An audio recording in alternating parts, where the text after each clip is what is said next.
Hoje nós vamos falar um pouquinho e vamos procurar aqui levar adiante os nossos, o nosso programa. Nós já falamos de Jesus, do seu nascimento, falamos do precursor, falamos da família de Jesus e chegamos agora no colegiado apostólico ou os 12 apóstolos, como queiram. Então, Jesus não se prescindiu. Nós aprendemos isso, que Jesus ele não abriu mão de ofertar a todos aqueles que caminhavam com ele aqui a oportunidade de trabalhar e de servir.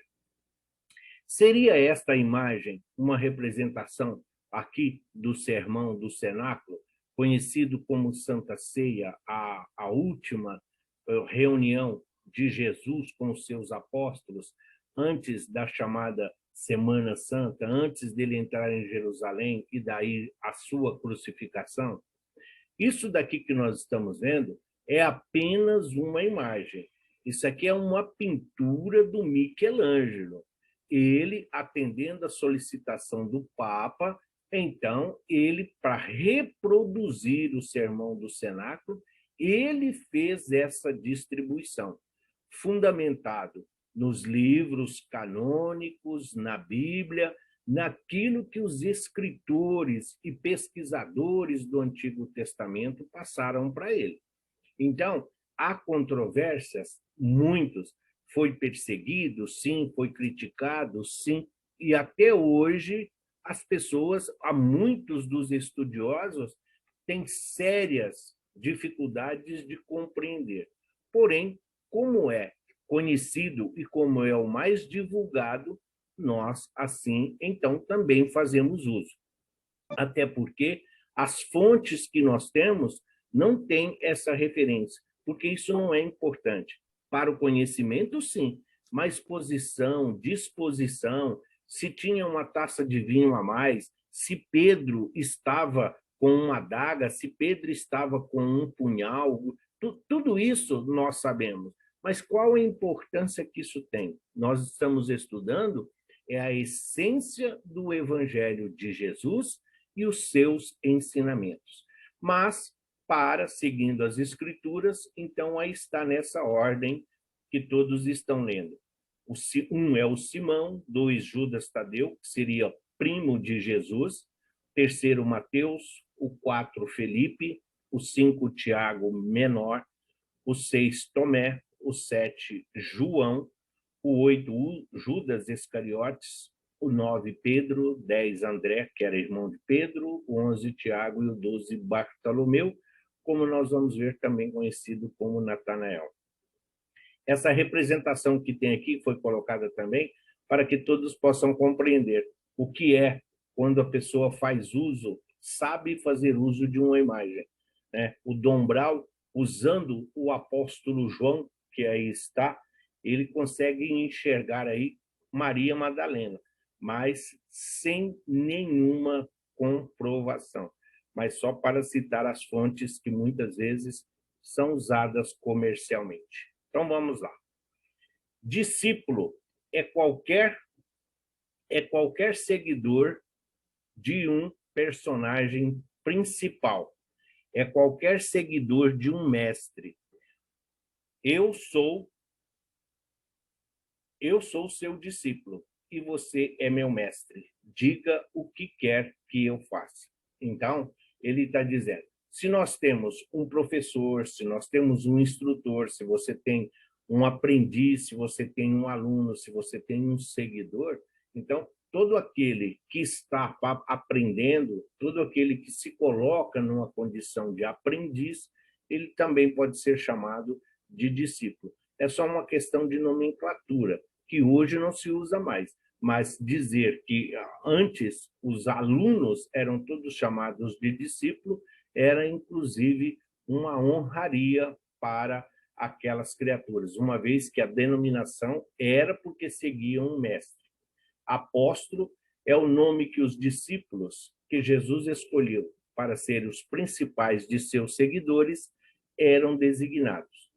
Os apóstolos necessariamente são discípulos, mas nem todos os discípulos são necessariamente apóstolos. Discípulo é aluno. Então, a partir daí, os apóstolos, no início, eram discípulos. Eles estavam aprendendo. Eles estavam sendo ensinados. A partir do Pentecostes, quando Jesus os envia, então, eles passam a ser apóstolos. Apóstolo, na realidade, dentro do hebraico, é o enviado. É aquele que é enviado.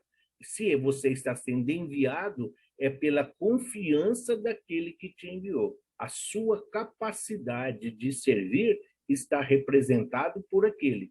O apóstolo, quando se ele comete algum equívoco ou algum engano, a cobrança não é dele, mas sim em cima do mestre, porque ele não formou aquela criatura devidamente e o colocou numa missão que ele não estava apto ainda a desenvolver. Discípulo é quem aprende, apóstolo é quem ensina. Por exemplo, os amigos de Jesus eram seus discípulos? Sim. E a partir do Pentecoste, quando todos ali têm a sua mediunidade ostensiva, toda ela ali expandida, então a partir dali eles se tornam apóstolos. A grande dificuldade de Paulo de Tarso, por exemplo, era porque o preconceito em relação a ele era muito grande. Ele não era considerado nem discípulo e nem apóstolo, porque não conviveu com Cristo. Então, daí, muitos dos lugares, e principalmente entre os próprios apóstolos, ele sofria uma certa discriminação, o que levou ele a escrever na carta aos Romanos, onde ele fala que foi muito mais apóstolo do que todos os outros que viveram com Cristo. Porque ele fala, porque eu vivi o evangelho, enquanto vocês o discutiam.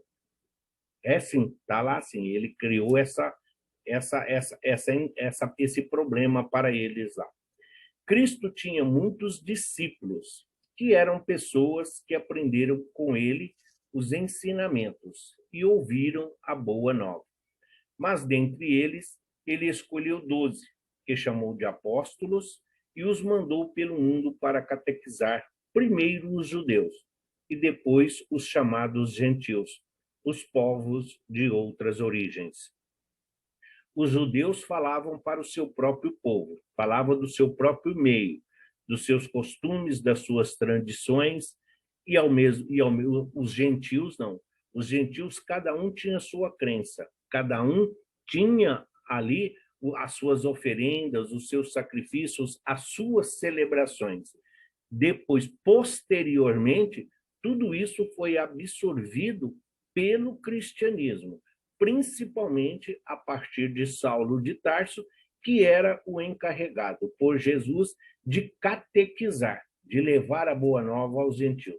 Tanto que quando Jesus envia os apóstolos de 2 em 2, Jesus fala para eles, ides antes as ovelhas desgarradas de Israel. Ou seja, não vá aos gentios, exatamente porque eles não estavam preparados. Algo muito comum como acontece hoje. Eles não estavam preparados para argumentação. E as pessoas iam acabar discutindo.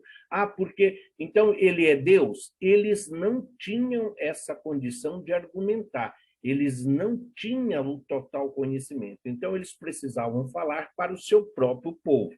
Seria a mesma coisa que nós quiséssemos invadir qualquer uma das igrejas, por exemplo, católicas, e na hora que o padre estivesse lá fazendo a homilia, nós entrássemos lá e fôssemos corrigir a ele. Olha, você está falando isso, mas isso está errado. A doutrina espírita fala assim, não, nós não temos esse direito.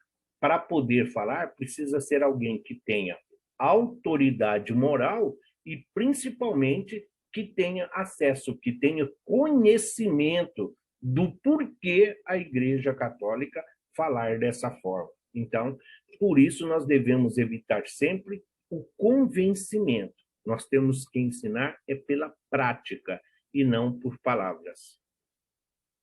Esses apóstolos eram homens simples, pastores, pescadores, coletores de impostos e outras funções comuns. Teriam esses homens uma importante missão: acompanhar os passos do Messias e continuar a espalhar o Evangelho e a representá-lo depois de haver ele voltado para a espiritualidade. Mas o próprio Jesus os advertiu de que a vida não seria nada fácil para todos eles. Os riscos não seriam poucos. Então disse Jesus a seus discípulos: se alguém quer vir após mim, a si mesmo se negue, tome a sua cruz e siga-me. Então sereis atribulados e vos matarão. Sereis odiado de todas as nações por causa do meu nome. É um grande alento para todos nós. E até hoje, muitos falam assim: nossa, mas isso está mesmo na Bíblia? Mas Jesus disse isso mesmo? Isso não era para desanimar os apóstolos? Quem nunca sofreu um preconceito, uma discriminação? Quem nunca ouviu uma anedota pelo fato de se dizer que é espírita, não consegue compreender o que Jesus está dizendo. Toda nova doutrina, todo novo conhecimento, toda uma nova filosofia para ser implantada, ela precisa vencer os ortodoxos e os radicais, que muitas vezes preferem manter o povo na ignorância. Então, o fato de esconder a verdade, o fato de omitir a realidade, é uma maneira de escravizar aquelas criaturas que ainda tateiam, as criaturas que ainda estão iniciando a sua caminhada espiritual. Não estamos dizendo que o fato de sermos espírita nos faz melhores do que os outros. Nós estamos aqui simplesmente fazendo uso das palavras de Jesus. Se alguém quer vir após mim, a si mesmo se negue, tome sua cruz e me siga. Ele está dizendo: você está pronto para as dores, para o sofrimento, para a calúnia, pela difamação? Você está pronto para passar fome, para ser aí tratado desta forma, viver dentro da simplicidade do mínimo possível? Ele está dizendo: sereis perseguido e vos matarão. Não, aqui sim, nesse sentido, Jesus está falando da própria vida. Hoje não. Mas hoje, o fato de nós nos colocarmos como espíritas, muitas vezes nós somos taxados, sim, aí de formas muitas vezes absurdas, culpados até mesmo de várias situações que ocorrem no nosso dia, porque estamos deteriorando, estamos adulterando, estamos modificando os ensinamentos de Jesus. Mal sabem essas criaturas que a doutrina espírita estuda o Evangelho, estuda exatamente os ensinamentos de Jesus para que nós possamos compreender, tornando a nossa caminhada mais suave e mais amena. Mas isso não é mesmo nada fácil. Se quando Jesus chama os 12 e lhes revela a missão que cada um deve cumprir, há que se pressupor que eles, os apóstolos, houvessem recebido a revelação quanto à boa nova. Afinal, ninguém pode transmitir mensagem alguma sem dela ter conhecimento prévio. Não se pode imaginar que alguém possa sair pelo mundo a pregar uma nova filosofia moral sem estar devidamente habilitado para tal. Ora, Jesus os formou, os apóstolos, com os seus ensinamentos e, sobretudo, com os seus exemplos de amor ao próximo, carinho, fraternidade e caridade. Claro que Jesus sabia das diferenças, claro que Jesus sabia das imperfeições de cada um. Afinal, não foi ele mesmo que disse que Pedro o negaria? Jesus não sabia que Judas estava muito ligado ao comércio? Sabia. Quando Judas vai falar, procura Jesus no particular e fala que precisava de uma renda, precisava formar lá um caixa 2 para que eles tivessem dinheiro para as necessidades, porque algumas cidades que eles visitariam talvez não fossem bem recebidos, o que Jesus fala para ele? Judas, Judas, a moeda será ainda a sua perdição. Então, é a mesma coisa que está acontecendo. Jesus mostrou a eles, quando Jesus diz que sereis atribulados, Jesus está dizendo, vocês não vão encontrar somente facilidade, somente sorriso. Vocês vão encontrar adversários, desafetos, inimigos, não de briga, não de contenda, mas de ideais. O judaísmo, ele ainda era muito, muito apegado à letra. E as modificações que Jesus veio implantar, qual a melhor maneira de levar os ensinamentos de Jesus? Do próprio povo. Quem melhor pode falar numa linguagem para pescadores, senão os próprios pescadores? Então, é esse o objetivo. Sendo eles conhecidos naquela região da Judéia, sendo eles conhecidos naquela região ali de Jerusalém, então para eles estava mais fácil. Enquanto que os gentios, acostumados com outra cultura, com outros hábitos, seria dificultoso para eles adentrar e, principalmente, plantar ali a semente do cristianismo, a essência de Jesus. Mas Jesus fala, por isso, fala amor, carinho, fraternidade, consolação, piedade, resignação. Jesus mostrou a eles como eles deveriam agir. Era não retrucar, era simplesmente não entrar em discussão, simplesmente falar. Se não ouviu, então saiamos e vamos procurar uma fonte, vamos procurar o terreno fértil onde semear a semente do amor. Simão, o mais velho dos discípulos. Simão é o nome original. Pedro é o nome hebraico que Jesus deu para ele. E Simão era um nome muito comum naquela época. Simão, então, Pedro era o mais velho. Era irmão de André e originário de Betsaída. Pescador, ou alguns falam assim, é Betsaida ou é Betsaída? É Betsaida, porque eu não tenho acento em nenhuma das traduções. Pescador no mar da Galileia, mais precisamente na cidade de Cafarnaum, filho de Jonas. Terias conhecido Jesus no episódio conhecido como pesca milagrosa, quando este lhe pediu para utilizar uma de suas barcas de forma a poder pregar à multidão que o queria ouvir. Simão, que estava a lavar as redes, concedeu-lhe o lugar na barca, que foi afastada um pouco da margem. No final da pregação, Jesus disse a Simão que fosse pescar de novo com as redes em águas mais profundas. A cada aula, nós vamos acrescentando um pequeno detalhe. Então Jesus não convocou... Não, Jesus já estava em seu messianato. Jesus já estava trabalhando, Jesus já estava servindo. Já tinha uma multidão que o ouvia. Então, chegando ali em Cafarnaum, Jesus vendo ali aquele povo que queria ouvi-lo, então Pedro e André, os dois irmãos, estavam lavando as redes, porque não tinham pescado nada. Jesus, então, pede se pode usar o barco, se ele pode levá-lo a uma distância que ele queria falar à multidão.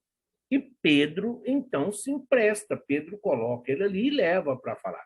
Depois do sermão, depois da conversa de Jesus, quando eles voltam, então Pedro está ali murmurando que não pescou nada. E é aí que Jesus fala para ele, joga então as redes deste lado aqui, do fato da dupla vista que nós já vimos e vamos falar novamente, principalmente quando falarmos de perispírito, né? Mas Jesus, então, orienta. É a partir desse momento, quando ele joga as redes, seguindo a orientação, porque já estava tocado pelo que Jesus estava falando à multidão. Ele fala, tá bom, nós já jogamos aqui, não pescamos nada, mas já que você está pedindo, eu vou jogar. Mas é esta a forma com que Jesus conhece Simão e André. Pedro e André, os dois irmãos. Pedro disse-lhe que tentara em vão pescar durante toda a noite e nada conseguira. Mas, em atenção ao seu pedido, foi feito. O resultado foi uma pescaria de tal monta que as redes iam arrebentando. Olhando Jesus para ele, disse: Tu és Simão, filho de Jonas. Tu serás chamado de Cefas, que significa pedra. Em grego, foi traduzido como Petros, até o original Pedro, que é do latim. Simão Pedro tinha um caráter impetuoso, porém era o mais apavorado, até devido à sua idade. Era o mais velho de todos, era o mais experiente. Então, sabia das preocupações do dia a dia, as responsabilidades. Ele era como um líder ali naquela região. Simão Pedro respondia sempre pelos discípulos. Foi testemunha da transfiguração de Jesus.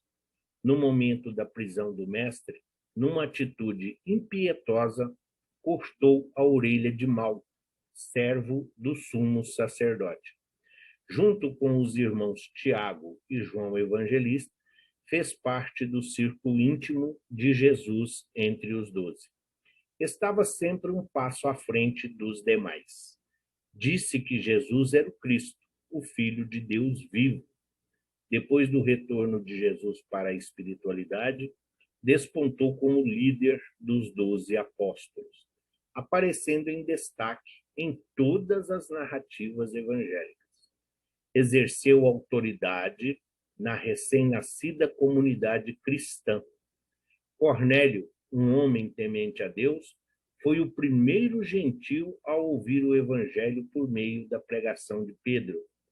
Foi Pedro também quem declarou que Deus concederia a salvação também aos gentios através dos ensinos de Jesus. Vamos lá. Algumas traduções diz que Pedro decepou a orelha de Malco. Vamos lá. Malco também era conhecido de Jesus. Jesus o conhecia desde a infância. E o sonho de Malco era um dia ser sacerdote do templo de Jerusalém. Só que o judaísmo, para você ser um sacerdote, você não pode ter nenhum defeito físico, você não pode ter nenhuma cicatriz, porque isso coloca numa situação de inferioridade.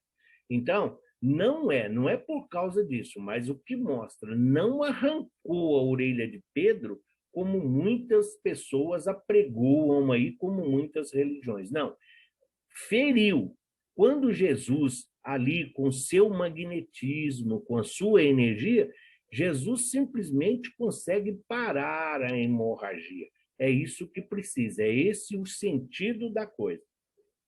Quando ele fala que Pedro, Tiago e João, esses três eram eles médiuns de efeitos físicos. Eles eram doadores de ectoplasma. Tanto que, nos milagres considerados os mais maravilhosos, na transfiguração do Tabor, quando Jesus ressuscita Lázaro, quando Jesus ressuscita a filha de Jairo, o filho da viúva de Naim, então, quem está ao lado de Jesus? Pedro, João e Tiago, exatamente por causa desta energia, exatamente por causa dessa doação ectoplasmática que eles ali forneciam. Quando ele fala que ele disse que Jesus disse que era o Cristo vivo, quando Jesus estava reunido com os apóstolos, então Jesus pergunta: quem eles dizem que eu sou? Então é onde ele fala. Uns dizem que é Elias, outros dizem que é João Batista, outros dizem que é isso. E aí Pedro diz assim: tu és o Cristo, o Filho de Deus vivo. Onde Jesus também faz uma referência ao mundo espiritual. Porque Jesus diz assim: bendito és tu, Pedro, porque não foi a carne que te revelou isso. Ou seja, Jesus está dizendo que Pedro recebeu essa informação de alguém do mundo espiritual por via mediúnica. É essas pequenas colocações que a gente tem que entender. E logo na sequência dessa passagem evangélica, quando Jesus começa a falar que vai ser crucificado, que ele vai ser maltratado, caluniado, que ele... Tudo isso. Aí, nessa mesma circunstância, Pedro chama a atenção de Jesus. Pedro fala, mas você não pode falar isso, senão você vai assustar os outros apóstolos. No que Jesus fala, afasta-se de mim, Satanás.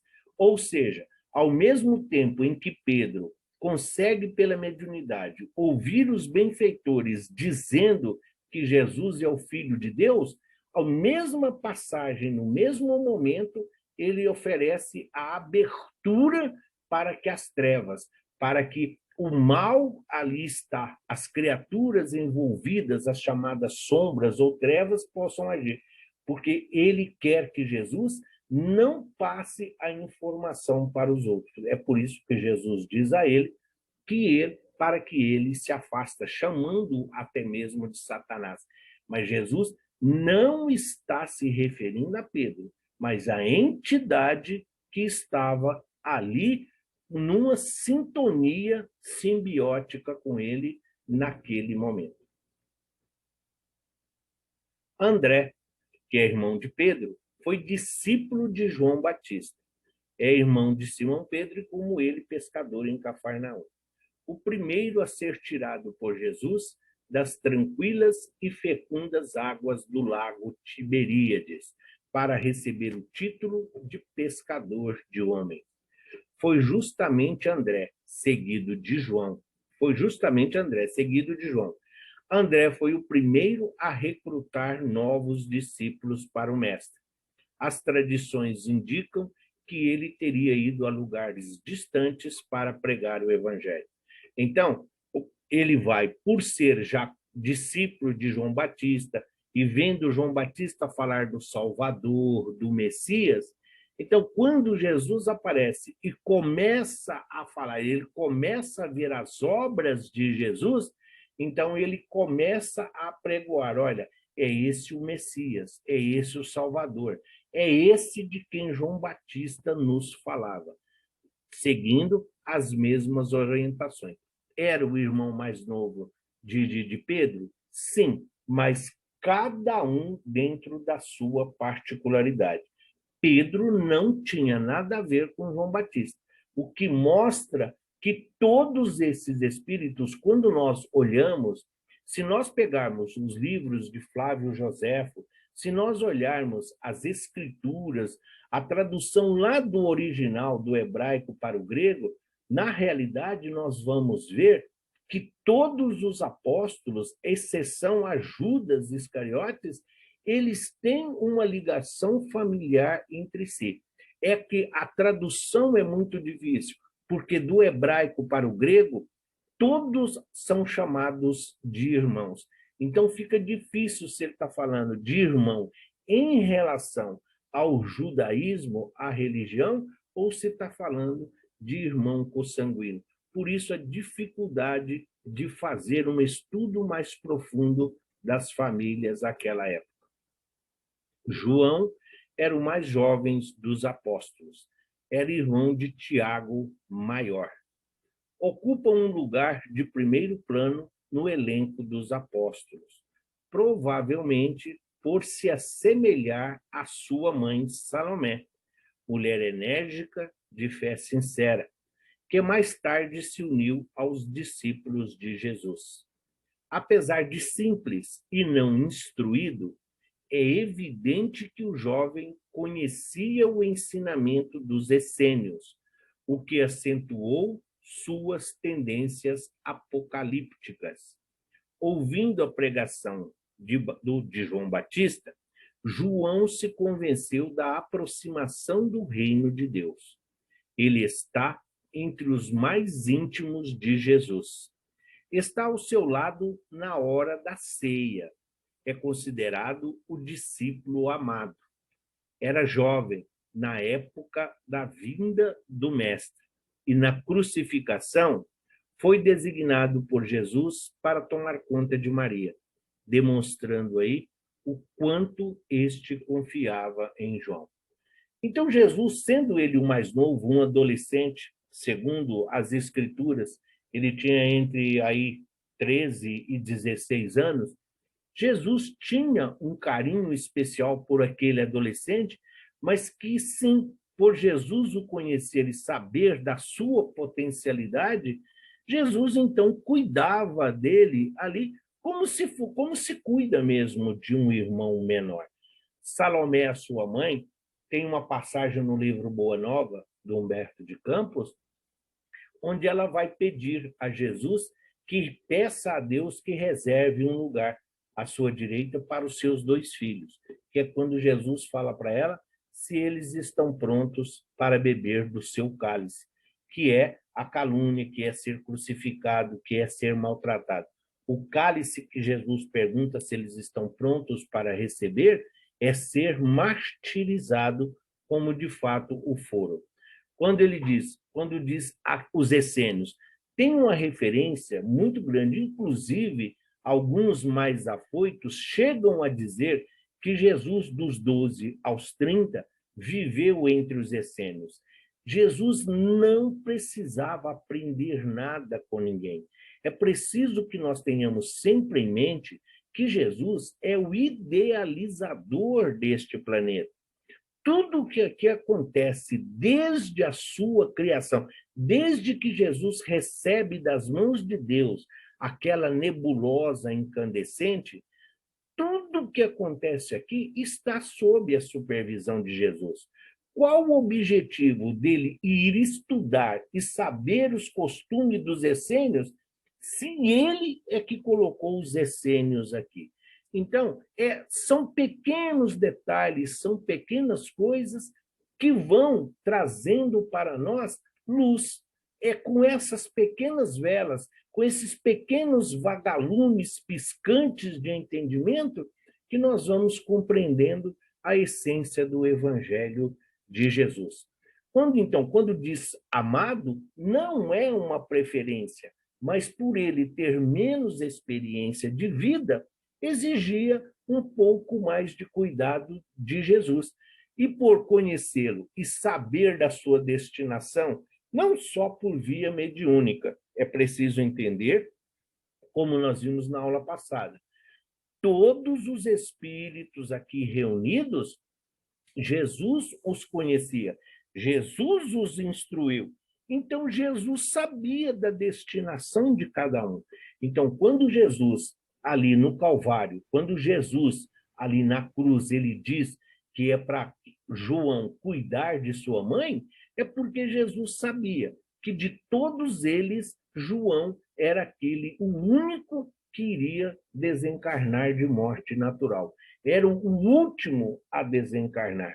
E, portanto, Jesus coloca a ele a responsabilidade de zelar daquela que lhe deu a vida aqui neste planeta bendito.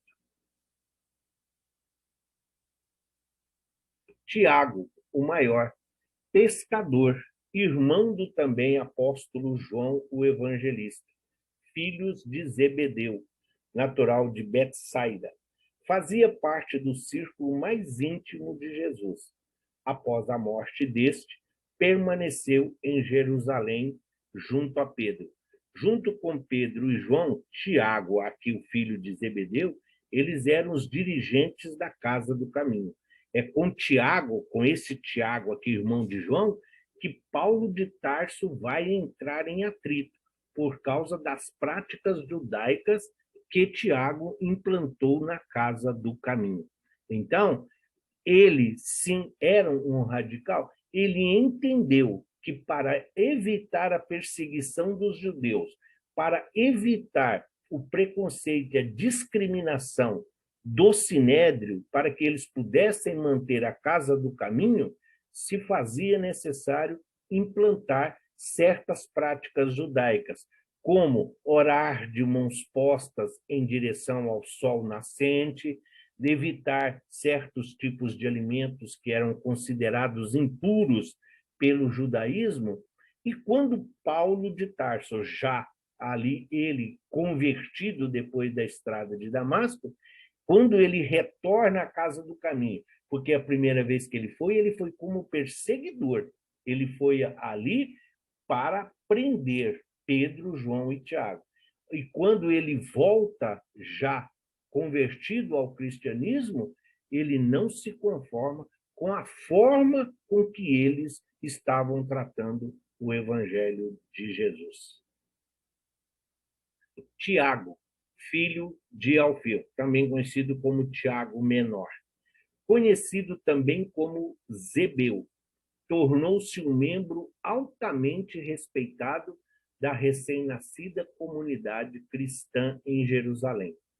Foi um observador das normas judaicas, defendendo que estas normas deveriam fazer parte do cristianismo. Com isso, tornou-se um adversário de Paulo de Tarso nessa questão, mas também foi um conciliador e um pregador fervoroso do ensino de Jesus. Muitas vezes confunde-se os nomes, um Tiago daqui e outro dali. Paulo de Tarso, ele enfrentou todos eles. Quando ele vai na sua primeira viagem missionária, quem vai com ele é exatamente Barnabé, que era um dos dirigentes também da Casa do Caminho, mas em uma situação mais inferior. Todos aqueles, os apóstolos que permaneceram em Jerusalém após a crucificação, exceção a Pedro e João, a maioria deles tiveram que adaptar-se das práticas judaicas para evitar a prisão e a perseguição. Então, nós temos muitas vezes, mas a doutrina espírita faz isso, o tipo de passe é tudo padronizado, é assim os movimentos das mãos, é prece inicial, é vibração, é prece final. Isso não é um ritual? Não. A mesma coisa é isso que o Tiago está falando. Se nós estamos vindo de diferentes lugares, de diferentes regiões, para uma assistência, para um curso, para uma palestra, se faz necessário uma harmonização, para que todos nós entremos na mesma sintonia. Vai se acalmando, vai relaxando. O objetivo da prece inicial é exatamente isso. Conduzir a prece inicial é uma indução para que as pessoas possam ao relaxamento, para que possa absorver melhor os ensinamentos. E essas práticas judaicas eram uma forma que alguns apóstolos encontraram de evitar a perseguição enquanto eles estavam falando dos ensinamentos de Jesus. Mateus, o cobrador de impostos, também chamado Levi, filho de Alfeu, era publicano ou cobrador de impostos, uma classe muito odiada à época de Jesus, por cobrarem impostos dos judeus para serem entregues a autoridades romanas. Escreveu o primeiro evangelho, onde dá mais ênfase ao aspecto humano e genealógico de Jesus. Pregou no norte da África e, depois da morte do mestre, prosseguindo até a Etiópia, depois de percorrer a Judéia e a Pérsia. O grande ódio, além de cobrar dos seus próprios pares, cobrar impostos do seu próprio povo para sustentação, principalmente do Império Romano, os cobradores de impostos, sendo funcionários públicos, eles não tinham salário. O salário deles era eles que faziam. Como? Você cobrava impostos e eles colocavam uma comissão em cima desse imposto. E essa comissão era o seu salário. E cada um, dependendo de qual era a sua moral, a sua idoneidade, alguns cobravam taxas absurdas, como Zaqueu, mas era conhecido de Jesus. Desde criança, Levi era conhecido de Jesus. Eles alternavam aos sábados na sinagoga, quando eram convidados crianças, adolescentes, para que pudessem falar das Escrituras. Então, Mateus, Jesus, Nicodemos, que era senador do Sinédrio, faziam parte desse grupo seleto de crianças que tinham acesso e poderiam falar nas sinagogas sempre que convidados. Filipe, o grande amigo de Bartolomeu, um daqueles que foi convocado não por Jesus, mas por Bartolomeu. Morava em Betsaida também e sabia grego melhor do que todos os outros. Ao encontrar Felipe, Jesus o disse: siga-me. Felipe se encontrou com Natanael e disse: encontramos aquele de quem Moisés escreveu na lei e também os profetas. É Jesus de Nazaré, o filho de José. Então, conhecia as Escrituras. Então, quando os profetas diziam que viria um Salvador, que viria um Messias, que os cegos abririam os olhos, que os surdos ouviriam, que os coxos andavam. Presenciando tudo isso, Felipe, então, chega a essa conclusão, porque ele está olhando as Escrituras, ele está analisando e vendo os fatos, os feitos de Jesus. Então, a partir daí, ele sempre se refere a Jesus. É aquele de quem Moisés nos falava. É aquele de quem Moisés escreveu. O que está escrito na lei? Na lei de Moisés. Então, todos eles guardam. Ah, mas não era somente Mateus que sabia escrever? Eu já ouvi que todos eles eram analfabetos. Nós já ouvimos várias coisas. Cada fonte de pesquisa, cada fonte estudada fala uma determinada coisa. Quando nós estamos montando as aulas aqui do nosso curso, nós procuramos aquilo que é comum a todos. Então, pegamos 5, 6 traduções, pegamos 6, 8 fontes de pesquisa e aí filtramos aquela que é comum a todos. Que não é esse o método que Kardec nos ensinou? Se nós olharmos o livro dos Médiuns, capítulo 4, se não me engano, que fala do método e do sistema, é esse o método que nós temos que usar para o estudo e para a melhor compreensão dos ensinamentos de Jesus. Ah, mas o que isso importa aqui para nós? Por que nós temos tanta dificuldade? Por que numa casa espírita você tem um presidente, diretor de doutrina, de ensino, da assistência social, de eventos, financeiro, tudo isso? Cada um está colocado de acordo com a sua capacidade de servir. São espíritas? São cristãos? São humanos? Têm famílias? Sim, mas é preciso. Paulo de Tarso, na carta aos Coríntios, ele diz assim, que as pessoas precisam ser colocadas nos lugares não de acordo com o seu conhecimento, mas de acordo com a sua capacidade de servir. Então, é isso que nós estamos observando. Por isso, compreender por que cada um, após a desencarne, entre aspas, de Jesus, cada um seguiu uma direção, mas tendo sempre o Cristo como guia e modelo. Tomé, mais um pescador, também chamado Dídimo, era terceiro apóstolo em idade depois de Pedro. Ficou famoso pelo fato de ter duvidado que Jesus tinha ressuscitado e disse que só vendo acreditaria.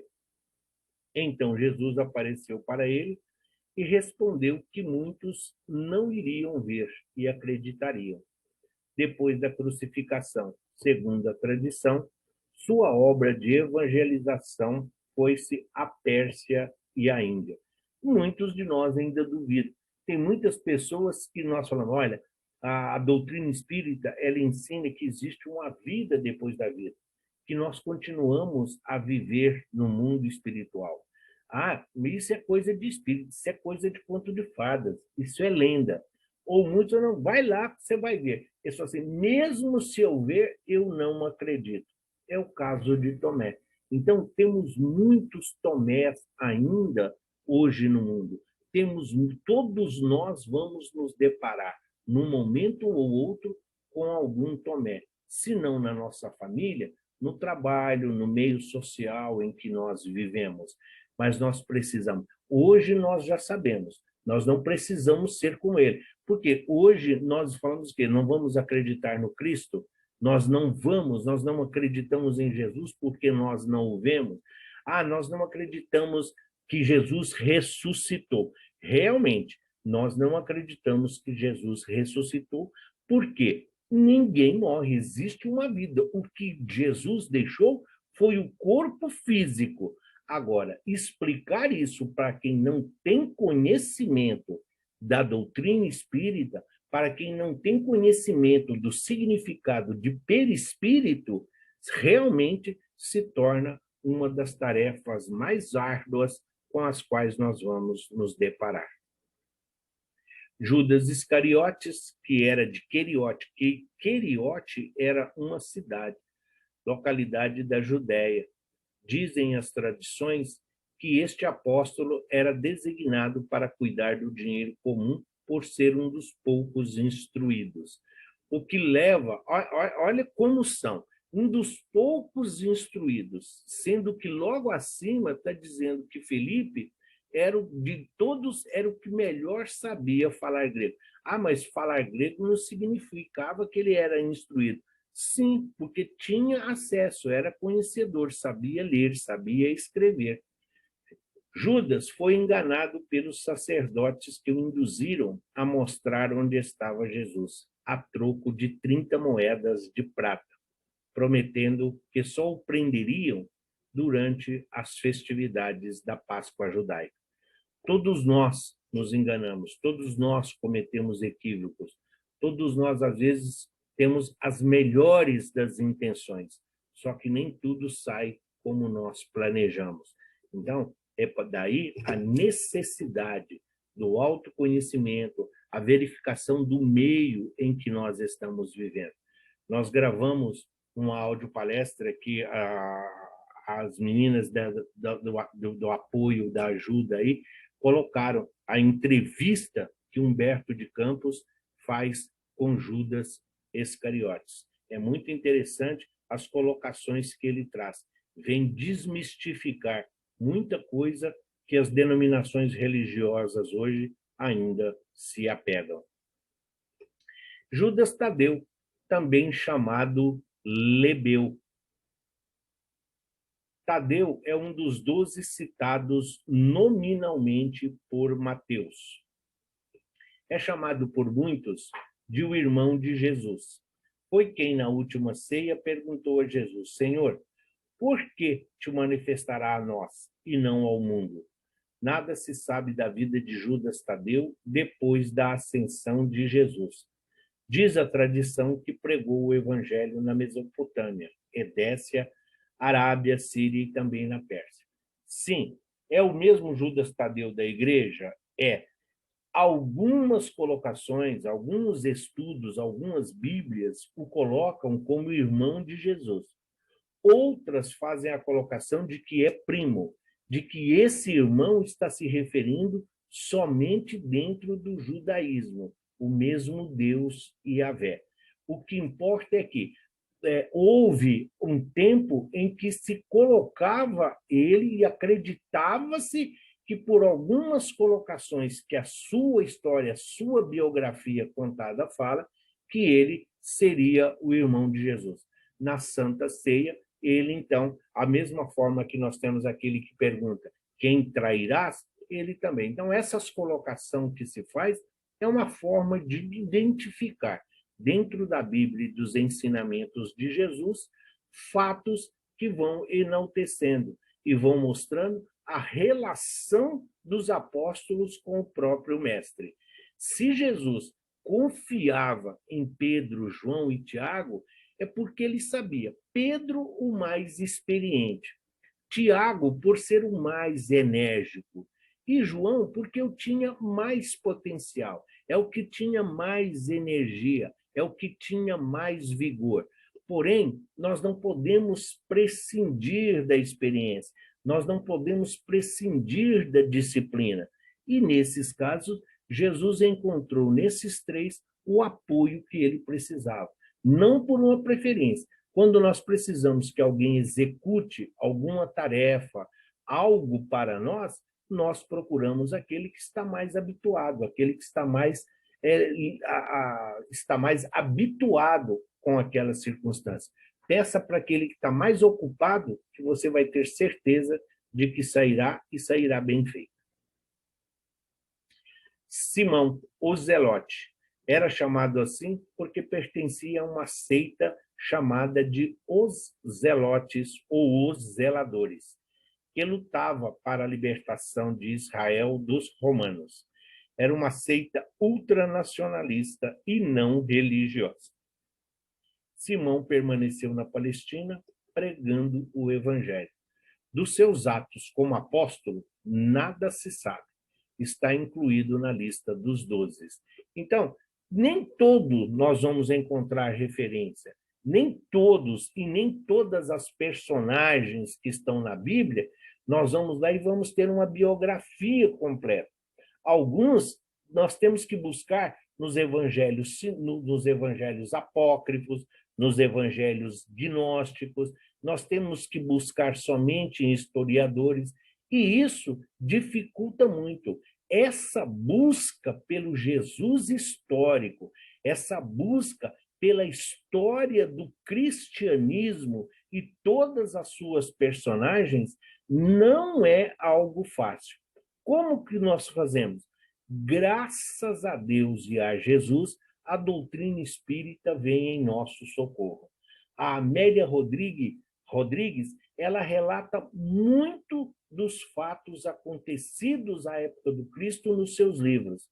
Emmanuel é uma fonte eterna de pesquisa, não só pelos livros, a psicografia do Chico, as várias mensagens que ele faz, as colocações, a coleção Fonte Viva, onde ele explica versículo a versículo, ele traz para nós esses costumes e vai nos mostrando a importância que todas essas criaturas teve aqui no cristianismo primitivo, que vem dar origem ao espiritismo que hoje todos nós desfrutamos.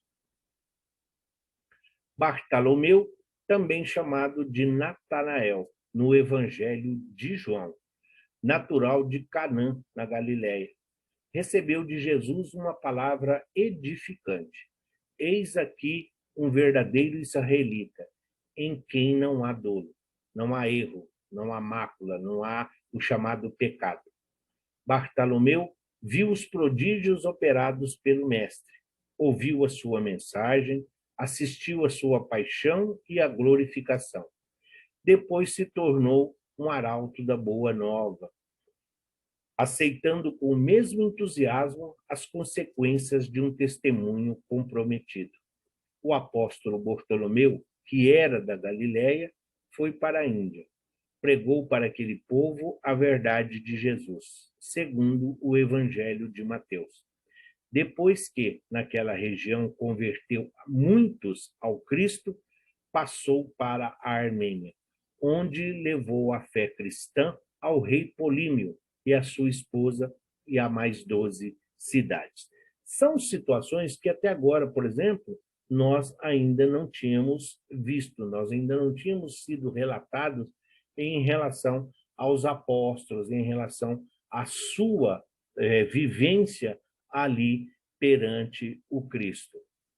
Quando Jesus se refere, este aqui não há, esse um israelita, onde não há nenhum dolo, porque Jesus vivia se referindo aos escribas e aos fariseus, que eram muito atentos à lei, mas não praticavam. Mas em Bartolomeu ele fala exatamente isso, que ele pregava aquilo que ele falava. Então, outra coisa, onde que fala dele? No Evangelho de Mateus. Muitos das pesquisas que tem por aí diz que o Evangelho de Marcos foi o primeiro a ser escrito. Não foi. O Emmanuel crava isso com toda certeza no livro Paulo e Estevão, quando ele diz que Gamaliel, que era o chefe do Sinédrio, na primeira vez que ele vai à casa do caminho, então Pedro presenteia Gamaliel com os pergaminhos originais que Levi escreveu, que Mateus escreveu. Todos os outros foram escritos a partir do primeiro, que foi Mateus. Mas isso é só um fato, mas só para não ficar em discussões. Por isso que muitas referências que não tem nos outros evangelhos, nós só vamos encontrar no de Mateus, porque foi tirado, foi suprimido de acordo com as conveniências de quem ali fez a tradução. Matias é um nome frequente entre os hebreus e quer dizer dom de Deus. É o apóstolo que recebeu como dom o ser agregado aos 12, tomando o lugar vago deixado pela deserção de Judas Iscariotes. A sua eleição foi mediante sorteio, após a ascensão de Jesus, pela proposta de Simão Pedro. Matias esteve, portanto, constantemente próximo a Jesus, desde o início até o fim de sua vida pública. Nada se sabe de suas atividades apostólicas. Quando Judas deserta pelas portas do suicídio, não poderia ficar vago o cargo do apóstolo ali, porque era um dos representantes das 12 tribos de Israel. Então, para preencher essa vaga e manter o número de 12, os apóstolos, os 11 ali reunidos, então eles olharam todos aqueles que já andavam com Jesus, todos aqueles que estavam presentes. E Matias era o maior colaborador. Depois dos 12, era considerado aquele que estava em todos onde Jesus estava, aquele que estava sempre ajudando, auxiliando. Por isso, através do voto, vamos assim dizer direto, ele foi escolhido para substituir, ou seja, ocupar a vaga que era de Judas. E aos apóstolos, Jesus deu-lhes força e autoridade sobre todos os demônios para expulsá-los de qualquer pessoa e poder curar doenças. E enviou-os a pregar a mensagem do reino de Deus e a curar os enfermos. A mesma atividade que tinha o mestre. Em vista disso, deu-lhes as seguintes orientações: para dar testemunho de desinteresse e de confiança na providência divina, não levem nada de especial na viagem, nem bastão para apoio ou defesa pessoal, nem sacola para qualquer bagagem, nem comida, nem dinheiro, nem 2 túnicas para troca, bastando uma. Se nós não tivéssemos acesso ao que está aqui, nós poderíamos traduzir isso aqui como um dos postulados, como um dos preceitos da doutrina espírita. Olha como Jesus é o grande educador, como Jesus é a excelência em orientação. Quando ele diz dos demônios, nós sabemos que demônio nada mais é do que um espírito enfermiço, um desencarnado que ainda se compraz no ódio, na raiva e no desejo de vingança. Curar os enfermos, a maioria dos enfermos à época era obsessão. Nós sabemos que o obsidiado muitas vezes tem os seus órgãos, tem o seu corpo físico afetado exatamente por essa simbiose fluídica e espiritual que acontece. O paralítico, o homem da mão ressequida, que Jesus cura, exatamente são obsessores que são recolhidos. Mas para pregar o evangelho, para levar a boa nova, Jesus disse a eles: não levem nada de especial na viagem, nem bastão para apoio ou defesa pessoal. O cajado, que seria esse bastão, no momento de raiva, no momento de agressão, serviria para atacar alguém. Serviria, mesmo sendo com objeto de defesa, você poderia agredir alguém. Então, Jesus, sabendo que Pedro, pelo fato de que já andava e cometeu aquele equívoco de ferir a orelha de Malco, então, para evitar esse ímpeto da emoção, Jesus está dizendo, sem bastão, sem cajado, sem nada, sem sacola para qualquer bagagem. Não aceitem presentes, não aceitem oferendas, não aceitem nada que te derem em troca para que você possa rezar, para que você possa realizar ali uma cura, para que você possa prestar um benefício em alguém. Nem comida, nem dinheiro, você não leva. Não é para você ficar preocupado com o que você vai comer. É preciso acreditar no que Deus proverá. Sempre haverá alguém, onde você estiver conversando, onde você estiver estabelecido, que vai dividir contigo ali o alimento. Exatamente. 2 túnicas, se você carrega uma bagagem, você vai ficar sujeito ao roubo, você vai ficar sujeito como foi o samaritano atacado exatamente porque eles queriam as suas posses. Então, Jesus está dizendo a eles, vão, o mais simples, o mais natural. Falem a quem quer ouvir, preguem, mas não esperem recompensas ou premiação. É isso que Jesus está dizendo quando ele se refere. Pegue a sua cruz e me siga. Ou seja, vamos em frente nas mesmas circunstâncias e nas mesmas adversidades que os nossos irmãos hoje se encontram. Jesus ordena aos seus discípulos que se dirijam antes aos que já estavam em condições de entender os novos ensinamentos. Os israelitas eram, naturalmente, os indicados para primeiro receberem o evangelho, dado o longo preparo espiritual que a lei de Moisés os tinha submetido. Dirigindo-se a eles, os discípulos encontrariam um terreno propício à semeadura, ao passo que, se procurassem em primeiro lugar os outros povos, as dificuldades para a difusão do evangelho seriam maiores, pois ainda não estavam à altura de suas lições. Com o tempo, todos os povos se preparariam convenientemente, e então surgiriam novos trabalhadores que lhes levariam às claridades do evangelho. Todos os assistidos que chegam nas casas espíritas precisam ser consolados, precisam ser confortados, eles precisam ser acolhidos. Dessa forma, eles vão começar a beber nessa fonte fecunda que é Jesus. O fato de nós estarmos ali não significa que nós estamos prontos para recebê-los.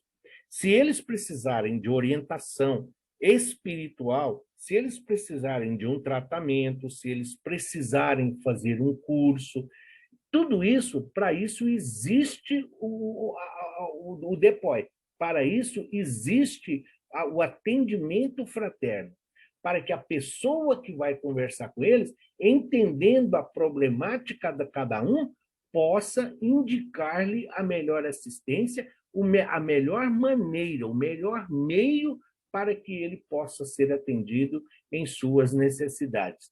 Da mesma forma que num Básico 1, ou num ID, ou numa palestra pública, nós vamos sair por aí falando, olha, o suicídio é crime, olha, porque que todo mundo que fez aborto, o espírito vai estar te esperando do outro lado.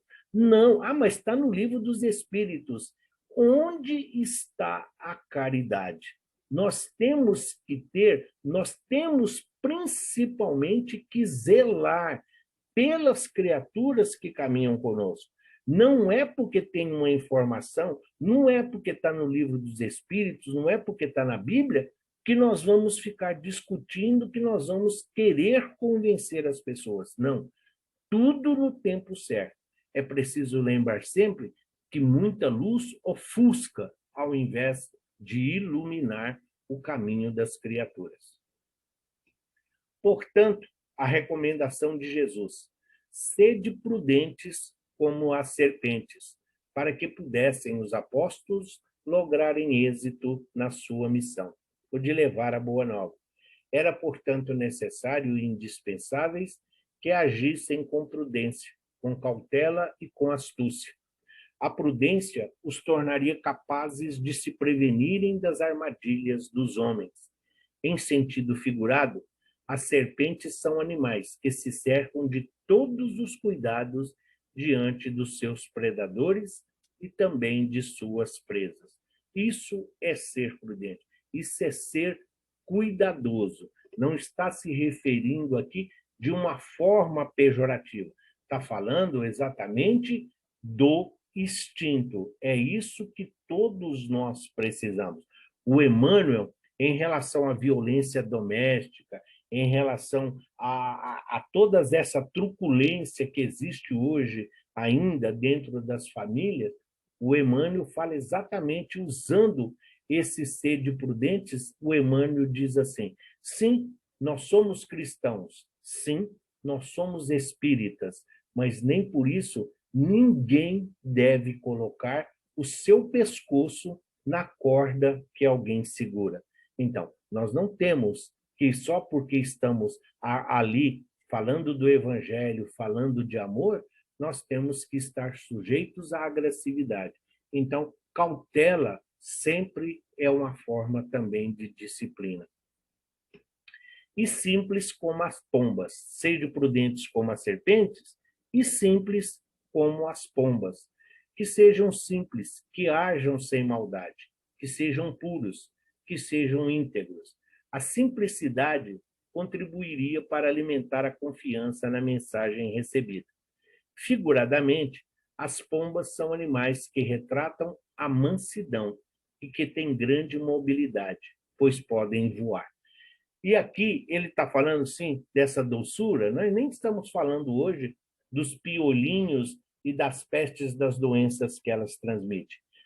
Quando nós, espíritas, e que estudamos as obras da codificação, no livro Obras Póstumas, o Kardec faz uma colocação muito interessante a esse respeito. Ele fala assim: sede prudente como as serpentes, andam na terra, a nossa encarnação. Nós temos que ser prudentes aqui, neste planeta. Saúde, obrigado, desculpa. Nós temos que ser prudentes com a nossa encarnação. Enquanto andamos aqui na Terra, enquanto estamos aqui na busca do aprendizado, para que nós possamos ser simples como as pombas quando chegarmos à erraticidade, quando retornarmos à espiritualidade, sem o peso grosseiro do corpo. Somente a alma, liberta de todas as mazelas, de todos os vícios, de todos os equívocos e os enganos que nós tivemos. Se nós olharmos para a nossa caminhada terrena, o nosso retorno à pátria espiritual será como o sentido figurado da pomba, dentro dessa prudência, dentro dessa transparência que todos nós buscamos na nossa passagem e no nosso retorno ao mundo espiritual. Jesus não prescinde da participação de outros espíritos de condição espiritual inferior à dele, para o desenvolvimento de sua tarefa. Em tarefa de redenção espiritual de elevado porte, faz-se acompanhar de uma falange invisível de um punhado de homens e mulheres carregando consigo conquistas e débitos espirituais. Atua em conjunto, investindo no potencial do grupo, ainda que reconhecesse as suas fragilidades. Dá o apoio, mas deixa que cada um cumpra a cota de serviço necessário ao processo de crescimento individual e coletivo. Então, Jesus, sim, é a mais alta hierarquia espiritual que nós conhecemos? Sim, mas ele viveu exatamente como nós. Sofreu as dores e todas as mazelas da inveja e do nosso ciúme, exatamente para nos mostrar o significado de resignação e de abnegação. Só que, enquanto Jesus olha para os apóstolos com toda a sua diversidade, ele também enaltece João Batista. Ele sabe do potencial de Saulo de Tarso. Todos nós conhecemos a história de Joana de Cusa, de Maria Madalena. Nós sabemos da conversão do Zaqueu, a fé que tinha o centurião quando pede para Jesus curar ali o seu servo. Então, é isso que ele está falando. Jesus continua formando os apóstolos até hoje. Por enquanto, nós estamos na condição de discípulos, Nós estamos aprendendo, mas muitos de nós já está em condição também de servir, de ensinar. Tudo aquilo que nós aprendemos e que nós passamos adiante, nós estamos na condição de apóstolos. Isso não significa que nós não tenhamos que reencarnar. João Batista, Joana de Cusa, todos eles estavam aqui quando Jesus os convidou, porque todos ainda tinham débitos, todos precisavam reencarnar. A exceção que todos nós sabemos, por Kardec, somente Jesus não se estava nessa condição, ainda de necessidade de reencarnar. Mas todos os demais foram escolhidos e aqui estavam. E hoje ainda nós não prescindimos disso. Então, à medida em que nós vamos adquirindo a informação, à medida que, através do trabalho, nós vamos compreendendo qual é o nosso lugar aqui neste planeta bendito, o verdadeiro significado do amar ao próximo como a si mesmo, nós estamos nesta condição de convidados pelo Cristo para dar continuidade à sua mensagem de amor e paz. Outro ponto relevante, evidenciado nessa passagem evangélica, diz respeito às instruções que Jesus transmitiu aos seus discípulos. O mestre não se limita a dizer-lhes o que fazer, mas também como fazer, tendo em vista as diferentes situações que surgiriam na execução do trabalho. O êxito da missão foi, assim, garantido tanto pelas sábias orientações prestadas por Jesus, quanto pelo esforço dos discípulos em cumpri-los. Hoje nós vivemos uma fase, hoje nós vivemos uma etapa, um ciclo que muitos sabem, mas muito poucos fazem. Muitos até sabem o que fazer, mas muitos não compreendem como fazer, porque ainda o orgulho e o egoísmo predominam. Quando nós temos em Jesus essa referência, porque Jesus não quer nada de extraordinário, Jesus não quer nada de excepcional. Ele quer simplesmente que nós reconheçamos Deus como Pai amoroso, justo, bom e misericordioso. Mas ele quer que nós sejamos dignos e merecedores de sermos chamados filhos de Deus. Como? Buscando a verdade. Como? Servindo e amando. Como? Perdoando, livrando-nos de todos os males, dessas algemas, desses nós, dessas amarras pretéritas que ainda nos prendem, muitas vezes, a essas crendices, ao fanatismo, mas principalmente à zona de conforto que é extremamente agradável às nossas conveniências. Alguém vai dizer, mas essa foto não é da época de Jesus. Realmente não é. Essa foto vencedora aí do prêmio Pulitzer, ela está aqui para mostrar o quão é a nossa fragilidade perante as coisas do mundo. Ela está aqui para mostrar em que situação nós nos encontramos. Nós somos o abutre ou nós somos essa criança? Se nós somos a criança que está nessa condição de necessitado, se nós somos essa criança que está vivendo esse momento de tanta dificuldade e de penúria, significa que, sendo Deus justo e a perfeição absoluta, nós estamos aqui num resgate de faltas. E a situação é o que nós podemos fazer para esta criatura, para aliviar as suas dores. Mas quantos de nós somos o abutre, que estamos ali, omissos, sem se manifestar? Nós estamos vendo, mas não fazemos nada. Quantos de nós estamos apenas observando? Quando Jesus foi crucificado, lá na Bíblia está escrito que eles vieram do Oriente, do Ocidente e do Setentrião. E ninguém fez nada. Todos ficaram olhando. A mesma coisa somos nós. Muitas vezes, nós nos vemos nesse abutre, sim. porque nós olhamos as dificuldades, nós olhamos e muitas vezes fechamos os olhos para não ver. Nós queremos nos enganar, nós buscamos uma fuga, um mundo ideal, mas esquecemos de que nós vivemos uma realidade ainda de um mundo de provas e expiações. É, pois, necessário o desenvolvimento de valores morais para sermos considerados discípulos de Jesus. Desinteresse, abnegação, sacrifício, mansidão, coragem, dignidade, humildade e amor, entre outros. A lição evangélica nos faz refletir também sobre a carência de liderança positiva no mundo atual. As pessoas, em geral, estão muito envolvidas com aquisições de bens transitórios. Nós não vamos nem falar que hoje a doutrina espírita é uma fonte de renda. Dizer que um livro é espírita, fazer congressos, simpósios e encontros e tudo mais, enriquece muita gente, sem falar da literatura.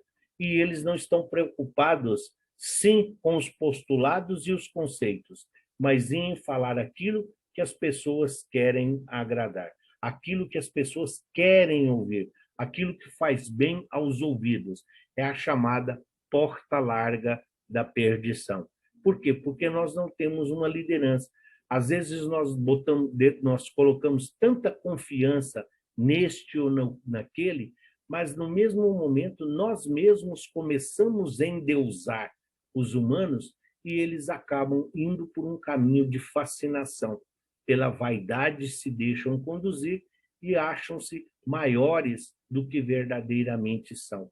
E aí os valores morais são aqueles que têm o verniz das palavras, porém continuam a expoliar as viúvas.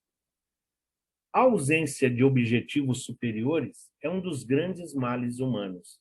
Estacionados na rotina, os homens tendem a se preocupar com ninharias, emprestando demasiada importância a acontecimentos banais, a fenômenos naturais de desgaste orgânico e ao procedimento alheio, transformando-se em eternos inquietos, em doentes crônicos e amigos da maledicência. Quando resolvem mudar, não cogitam de olhar para o alto, preferem descer ao rés do chão, resvalando para a inconsequência e o vício. Sim, muitas vezes tem um fato que é muito interessante, né, que o Emmanuel fala no Vinha de Luz, quando ele fala, porque após a crucificação de Jesus, muitos dos fariseus e o próprio Sinédrio, eles procuravam também eliminar a Lázaro, que Jesus tinha trazido de volta à vida. Porque cada vez que eles olhavam para Lázaro, era a certeza do poder de Jesus, poder moral. Porque Lázaro passou a ser ali, né, um exemplo vivo. Lázaro passou a ser ali um exemplo da capacidade de Jesus, a sua preocupação com o próximo. Então, aqui somos nós. Muitas vezes a busca do material, muitas vezes essa busca incansável em ter, torna até mesmo a vida uma concorrência predatória. E aí, muitas vezes, nós vamos para o álcool, para as drogas, nós vamos, muitas vezes, para os paliativos psicotrópicos e por aí vai, onde nós, muitas vezes, depois vamos lá no fundo do chamado fundo do poço, onde não encontramos força. Apesar de olhar para cima e ver o alto, enxergar, vamos assim dizer, o céu, nós não conseguimos subir, porque o nosso organismo já está debilitado, exatamente pelas inconsequências e pela imprudência da nossa estada aqui neste planeta bendito. Liberta das interpretações tendenciosas de certos teólogos, a humanidade começa vagarosamente a entender com mais amplitude e profundidade o que significou para o mundo a vinda de Jesus, o mestre mais perfeito que a Terra conheceu, aquele que baseou seus ensinamentos na pedagogia do exemplo. Não há um só ensinamento dele que não tenha ficado sem o seu testemunho pessoal. É uma ilustração de fuga. Nós não estamos nem podemos julgar, porque são todos doentes espirituais, muitas vezes trazendo do seu pretérito falhas, imperfeições, débitos ainda escabrosos, e que chegando aqui, o corpo físico ressente ainda das perseguições dos chamados credores. E essa busca, essa fuga da realidade, muitas vezes são encontrados nessas formas de que a imagem aí está somente representando. Jesus foi simples e minucioso no que ensinou verbalmente e principalmente na exemplificação. Por isso é que se deve amá-lo como mestre e guia a ser seguido, e não como um simples intermediador entre o homem e Deus, que teria selado uma pretensa aliança com o Criador, através do oferecimento do seu sacrifício para a salvação da humanidade, conforme interpretações equivocadas de teólogos. Ele está dizendo aqui o quê? Que se Jesus morreu para nos salvar do pecado, então Jesus morreu em vão, porque o pecado, o erro continua aí. Se Jesus morreu para nos salvar, Jesus morreu em vão, foi de nada a sua morte, porque muitos continuam agindo de tal maneira que somente o umbral, as trevas, o chamado abismo irão recebê-los. A ganância ainda é muito grande, a intolerância em todas as áreas, não só ideológicas, mas hoje, de todas as áreas, nós temos essa perseguição. Então, Jesus também não é um serviçal, que nós simplesmente evocamos e queremos que ele atenda os nossos caprichos, os nossos desejos. Sim, e também Deus não trabalha com mudança. Ah, Deus vai mudar a minha vida. Ah, Deus vai me levar. Deus vai levar tudo isso de ruim que trouxe. Não, não é transportadora, não faz carreto, não faz transporte. Não, é nossa responsabilidade. Nós temos um cérebro para raciocinar, para pensar. Nós temos aí o código divino que Jesus nos deixou. Então, não vamos transferir para ninguém aquilo que é de nossa responsabilidade. A nossa vivência não pode ser terceirizada. Aquilo que nós temos que fazer, só nós podemos realizar. O próprio conceito de religião foi modificado a partir dos seus ensinamentos. Com Jesus, aprende-se que religião não é algo mágico a ser levado a efeito no interior dos templos. Não mais aquela ideia de que a religião é prática mística, contemplativa, ritualística, cheias de oferendas e fórmulas repetitivas vivenciadas no interior do assim chamadas casas de Deus. Não adianta procurar Deus nos templos de pedra, nos templos de madeira. Não adianta procurar Deus nas denominações religiosas. Jesus ensinou que amai a Deus sobre todas as coisas, de todo o seu sentimento, de todo o seu entendimento e de todo o seu coração. É preciso entender Deus através do conhecimento. É preciso tratar Deus como nós tratamos o nosso coração, o órgão principal do funcionamento do corpo físico. Deus é a razão da nossa existência. Então, nós não podemos usar os nossos semelhantes, os nossos irmãos, para atender os nossos objetivos. Nós precisamos amá-los, auxiliá-los, acolher e socorrer, mas através do servir com amor. Eles são a oportunidade que todos nós temos de sermos verdadeiramente, praticar verdadeiramente os objetivos da nossa reencarnação.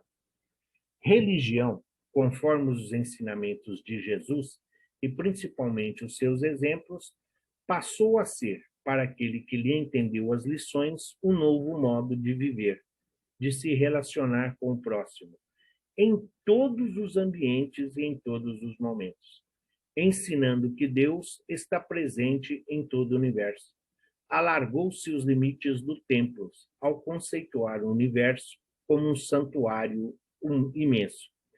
Na casa de meu pai existem várias moradas, porque existem várias classes, existem vários tipos de espíritos, e cada um irá para uma destinação. A imagem reproduzida aqui da foto que foi premiada mostra a nossa atual sociedade. Nós temos hoje nós estamos normalizando tudo. 3.000 mortes diárias é normal. Mas os idosos eles vão desencarnar primeiro. Isso é normal. Mas as crianças hoje são tão mal educadas. Mas é normal. As crianças de hoje são assim mesmo. Tudo nós tendemos a normalizar, até mesmo as dificuldades, trazendo numa forma depreciativa tudo aquilo que vem para nos engrandecer enquanto espíritos imortais. Jesus não desejou discípulos passivos, encantados ou deslumbrados. Pelo contrário, sempre buscou tocar o sentimento, juntamente com o apelo para que a criatura raciocinasse, a fim de saber, de compreender por que deveria agir deste ou daquele modo. Assim, somos nós hoje, privilegiados por conhecermos os seus ensinamentos e o seu exemplo. Contudo, o privilégio de conhecermos a divina lição nos chama à responsabilidade de praticá-la e de forma irrestrita. Afinal, a quem muito foi dado, muito será cobrado. Também nós outros hoje somos enviados como ovelhas no meio de lobos. Nós, espíritas cristãos, somos chamados a dar o nosso testemunho e a exemplificar. Nós já falamos outras vezes, mas sempre é bom lembrar. Essa colocação do Emmanuel aqui vem bem ilustrar ao capítulo final do livro O Ave Cristo, que fecha a fase romana dos seus romances, né? Quando ele fala, o quinto Varro, a personagem central do Ave Cristo, no final ali do livro, ele está sendo, então, no Coliseu, ali colocado na fogueira, junto com seu filho Tassiano. E quando o Tassiano fala, é esse o seu Deus? É por esse Deus que nós vamos morrer? É por esse Salvador, por esse Cristo que nós vamos partir desta forma? E Tassiano mostra as arquibancadas do Coliseu e fala para o filho, quantas pessoas você imagina que tem ali? Ele fala, umas 4.000. Então, Quinto Varro diz para ele, pois é, entre 4.000 presentes, nós fomos os privilegiados a dar o nosso testemunho de fé. Então, é isso que nós temos. Nós não estamos aqui para brigar, nós não estamos aqui para discutir. Nós não temos que nos preocupar com a paga, nós não temos que nos preocupar em agradar. Quem fala a verdade vai estar sempre seguindo as orientações de Jesus. Não faltará a proteção, não faltará as palavras, pois o próprio Cristo disse que Deus as colocaria em nossos lábios, e não faltarão a oportunidade. Chico nos ensinou que sempre que o trabalhador está pronto, o trabalho aparece. Kardec, com seu trabalho da codificação, a elaboração de métodos, sistemas, sendo nós fazendo e indagando aos benfeitores espirituais, ele traçou para nós um código de conduta, um código de moral, um código de referência dentro da codificação kardeciana. Então, nós não podemos mais alegar desconhecimento, nós não podemos mais alegar ignorância. Tudo aquilo, o trabalho que nós deixarmos de fazer, nós vamos estar sobrecarregando nossos irmãos e nossos companheiros.